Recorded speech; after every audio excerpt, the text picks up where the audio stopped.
by the people of India and for the people of India. You may be unhappy with the government and the ballot is the best place through which your will is expressed and you overthrow a government. And this is the greatness of our constitution that has given us, each one of us, the power to decide who is going to govern us. And that is where the vision of Dr. B.R.Ambedkar and his team rests.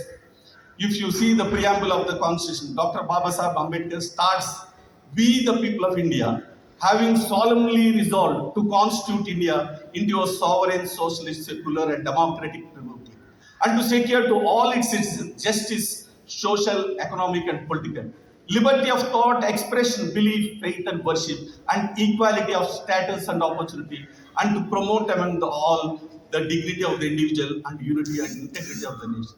This is the philosophy of governance Dr. B.R.Ambedkar has told all of us through the preamble to the Constitution. He ensured that it is not going to be merely a philosophy of governance. It has become to be a way of life to each one of us in our daily life, in our public life.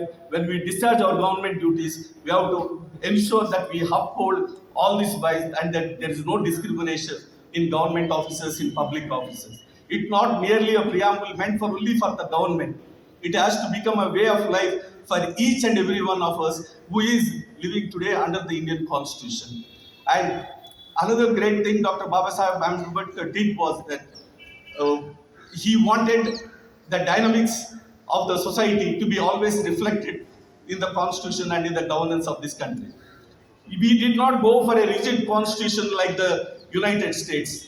We have not gone for a flexible like something like UK where it is an unwritten constitution. But we are neither rigid nor flexible.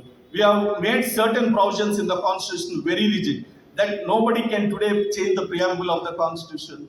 It is because we have adopted rigidity in this, and even Supreme Court, the Honorable Supreme Court, in the landmark judgment of Keshwanand Bharti said, no one can alter the basic structure of the constitution, that is the sovereign, socialist, secular, democratic republic of this governance. And flexible in the sense, we have been, when compared to the US, had so many amendments just to facilitate the changing realities in the society.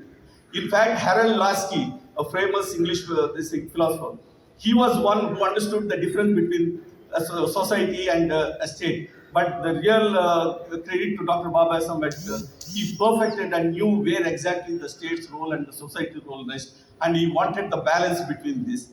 That every socio-economic change and every process that is changing in the society should get reflected in the state. So I'm very happy that you all officers here gave me this opportunity to be here on this historic occasion and unveil the statue of Dr. B.R.Ambedkar. As the statue is unveiled, it becomes the statue of Dr. B.R.Ambedkar becomes a part of our daily life here. As you walk every day in and outside the custom house, as you go through, you will see this Dr. B.R.Ambedkar with his constitution standing there. And it should inspire each one of you to remind yourself that we are all governed under the Constitution of India. We should respect its ideal. We should respect the institutions. We should respect the processes that this great Constitution enunciates. It should, Dr. B.R.Ambedkar now is going to become a part of our daily life in the Chennai Custom House. And it is here that he should be an inspiration to each one of us as we come across this. And that is where I feel that you have all given me this wonderful and very historic opportunity for me. I would have got many awards in this department. I would have got many achievements, but none is as satisfying as today. And it is going to be a historic moment in my life. I got this opportunity to unveil this statue. Thank you very much.